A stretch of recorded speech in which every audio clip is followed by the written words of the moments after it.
বিভা, আপনি প্রশ্ন করুন। সালামু আলাইকুম রহমতুল্লাহ।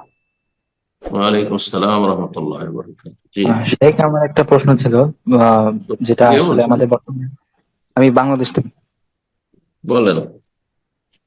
আমাদের বর্তমানে বাংলাদেশে আমার বন্ধু বা যে যারাই থাকুক, মানে জঙ্গি ভাবধারা মানুষের, মানে অনেক মানুষে ভর্তি। আর মূলত আমরা যেহেতু যুবক বয়সে, আমাদের যুবকদের মধ্যে এটা একটা অন্যতম আকর্ষণ।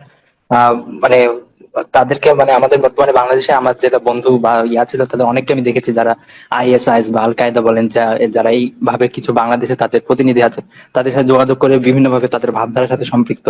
যেমন তারা হলো বিভিন্ন ভাবে, মানে দলিল দিয়ে বিষয়টা জায়েজ করে। যেমন একটা বিষয়, মানে আমি জানতে চাই, যেটা প্রশ্ন, যে তারা একটা দলিল দেয় যে তারা এই যে মুসলমানদের, মুসলমান না মানে আমেরিকান হোক বা যেটা হোক, কমলা কাপড় পরিয়ে বা জবাই করার ভিডিও দেওয়া অথবা কাউকে হত্যা করা, বিদেশি কাউকে, তো এই যে তারা হত্যা করছে, মানুষ মারছে, এটার পক্ষে তারা দলিল দেয় যে সূরা তাওবার 5 নম্বর আয়াতের যে দলিলটা আছে, ওটার ভিত্তিতে তো দলিল দেয়। আর তারপর আরো অনেককে দলিল দেন, যে হলো ইমাম তাবারি আরে আপনার বলেছেন, প্রশ্ন তারপর বলেন। কুর্তুবী। আমার প্রশ্ন বলেন, আমি দলিল ওদের বুঝছি, খারিজি জঙ্গিদের।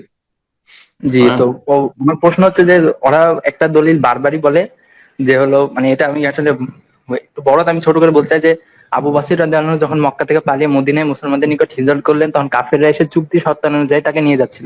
প্রতিমধ্যে হুম। আবু বাসিরকে যারা ধরে নিয়ে যাচ্ছিল, তিনি তাদেরকে হত্যা করে পালিয়ে যান। আর পরবর্তীতে বাসির রাদিয়াল্লাহু আনহু, আবু জান্দাল, অন্য যারা পরবর্তীতে দলিল ওনার শুনতে সাথে চাই না, সংযুক্ত আপনার হয়েছে। প্রশ্ন শুনতে চাইছি। আপনার প্রশ্ন জি, শুনতে তো চাইছি, কারণ আপনি তারা এই এক যে একটা দলিল এতগুলো, বলবেন, প্রত্যেকটা খণ্ডন করো, প্রত্যেকটা জবাব দেবে, এত সময় তো আমার কাছে নেই। জি আপনার জি জি, তো সংশয় কোথায় জঙ্গিদের ক্ষেত্রে?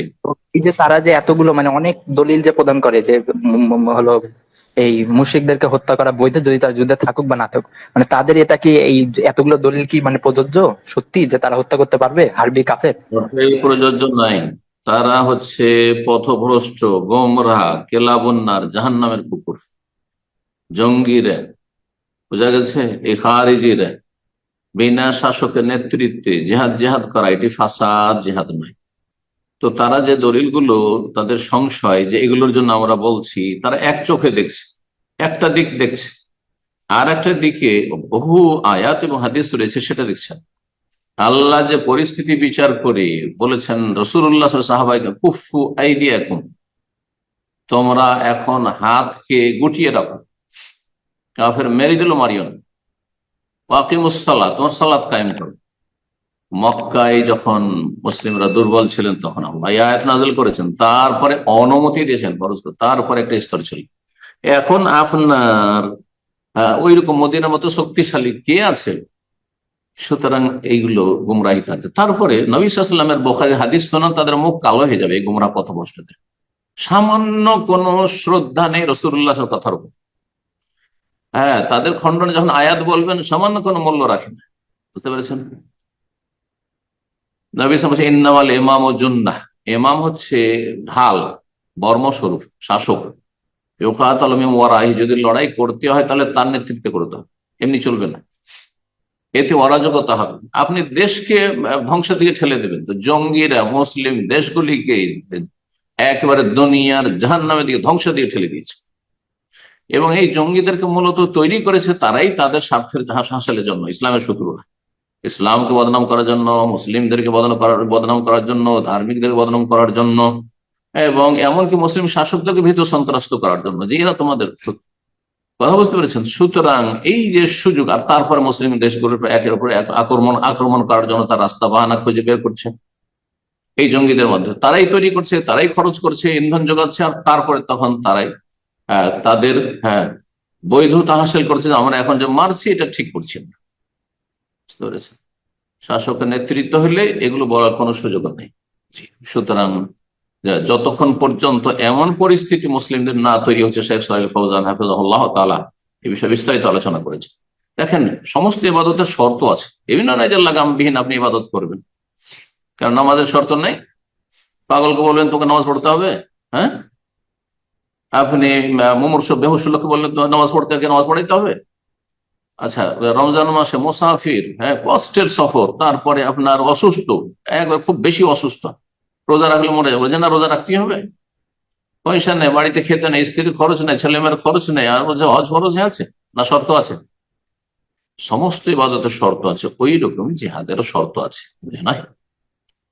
এগুলো জাহেল সোফাহুল আহলাম। নবী সাল্লাল্লাহু আলাইহি ওয়াসাল্লাম খারেজি জঙ্গিদের সম্পর্কে বলেছেন যে এরা অল্প বয়সী বোকা লোক হবে। আহলাম, সোফাহা, সোফাহা সফির বহু বচন, সফি মানে নির্বোধ, বোকা টাইপের। আর এদের দিনের জ্ঞান কম, এই জন্য কোনো ভালো স্কলার, ভালো আলেমকে এদের সাথে মোটেই পাবেন না, মোটেই পাবেন না। যদি দেখেন যে তাদের যে নেতা, তার নেতার হদিস খুঁজে পায় না যে একই কে তৈরি করলো, হঠাৎ করে কে তৈরি করলো, জি তারাই তৈরি করেছে ইসলাম শত্রুরা। আল্লাহ সমানিষ্ট হয়ে যেন মুসলিম জাতিকে বেঁচে থাকার তৌফিক দান করে। সতর্ক সাবধান, যদি কোন জঙ্গি থাকে আপনাদের ফ্রেন্ড সার্কেলে, আত্মীয় স্বজন, তাহলে তাদের সাথে সম্পর্ক পুরোপুরি বিচ্ছিন্ন করেন। এটি শরীয়তের দৃষ্টিতে ফরজ, আল্লাহর বিধান, এটি রাসূলুল্লাহ সাল্লাল্লাহু আলাইহি ওয়াসাল্লামের বিধান। এই খারেজিদের সাথে সম্পর্ক ছেদ করতে যেমন আলী রাদিয়াল্লাহু তাআলা আনহু করেছেন, তাদের বিরুদ্ধে লড়াই করেছেন, হ্যাঁ, এবং সেটা সবচেয়ে বড় সওয়াবের কাজ, তাদেরকে দমন করা, নির্মূল করা এই জঙ্গিদেরকে। কথা বোঝা গেছে? সুতরাং এই জিহাদ আর ফাসাদকে একাকার করে দিবেন না। জঙ্গিদের যেসব অপকর্ম সেগুলি জিহাদ নয়, সেগুলি ফাসাদ। আল্লাহ এসব অনিষ্ট থেকে বাঁচিয়ে রাখুন, আর এদের থেকে সম্পর্ক পুরোপুরি ছিন্ন করুন, না হলে আপনি আল্লাহর গজব ডেকে নিয়ে আসবেন, রাসূলুল্লাহ সাল্লাল্লাহু আলাইহি ওয়াসাল্লামের বিরোধিতা করবেন, এবং তার সাথে আপনি নিজেকে ধ্বংসের দিকে ঠেলে দিবেন, যে আর নিজের ছেলে মেয়ে, পরিবার, বংশধরকে, বরং আপনার মতো ধার্মিক লোকগুলো ধ্বংসের দিকে ঠেলে দিবেন, যেমন আব্দুর রহমান বাংলা ভাই ধ্বংসের দিকে ঠেলে দিয়েছে। বুঝা গেছে?